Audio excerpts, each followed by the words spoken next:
Grant Wahl here with Brian Straus for SI.com. We're about to start World Cup 2014 in Brazil, Brian. And right now, let's ask this question. Which teams are going to surprise in a good way and in a bad way? There's always one. Every World Cup, there's always sort of three of the traditional powers that make the semis and one sort of interloper that shows up uninvited. And when I look at the field and I start to think who's going to outperform expectations, I keep falling on Mexico. I can't help it. They got this incredible gift from St. Zusi to even get to the World Cup, and then all of a sudden, you know, the wheels start turning. The U.S. draws the group of death. I think Mexico, look, they have a history of getting out of the group. Obviously, Brazil's the favorite, but Croatia's manageable. Uribe Peralta, the striker, was fabulous in the Olympics. Scores at will in Liga MX. He's a guy you can see bringing it. I don't know. I just have this like deep feeling in my stomach that they're going to take this gift that they got in qualification and run with it. Mexico in Group A with Brazil, Croatia, and Cameroon. Definitely a gift considering how difficult it was for them. They almost missed this World Cup.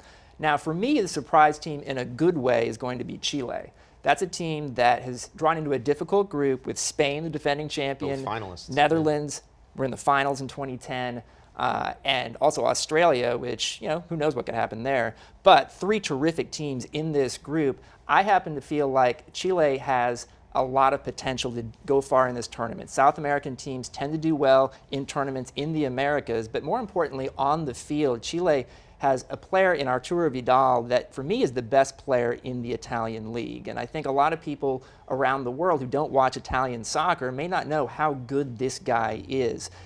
Chile, for me, is the team that's going to surprise everyone and get out of that group. As far as over the Netherlands. I think over the Netherlands. I think the Netherlands has a tough first game, obviously, against Spain. I think they're going to lose that game. And, you know, you look at the Netherlands, and I'll just actually jump right into it. They're my team that's going to surprise in a bad way in this tournament, because you look at the injuries that the Dutch have had. Kevin Strootman was set to be one of the players of this tournament. Central midfielder, a lot of trust from Louis van Gaal, their coach. Had a terrific season for Roma, but then he had a major injury. He's out for the tournament. I think that's really going to affect Holland in the way things go here. As far as your team to surprise in a bad way, who is it? The neighbors, Belgium. A lot of hype behind this team. They're young, they're exciting, they got a pretty easy group. But again, one of the things I love about the World Cup is that even as sort of players change and coaches change, there's always a little bit of transcendent history that sort of weaves through things. And when you look back at previous tournaments, there's a history for these overhyped, less experienced teams to flame out. Think about Serbia, think about Portugal, think about Colombia. Assuming they get out of their group, and I think they will, it's pretty easy, you're then looking at a matchup against someone from Group G, the U.S.'s group, in the round of 16, either perhaps Germany or Portugal. I can see it ending there for Belgium, and that's the team that a lot of people were talking about being a semifinalist, 6 months ago. I will say this about Belgium. They don't have experience, none of these players do, in a major tournament like this with their national team. Belgium has not been in a major tournament since the 2002 World Cup, didn't even qualify for the last Euro, yeah.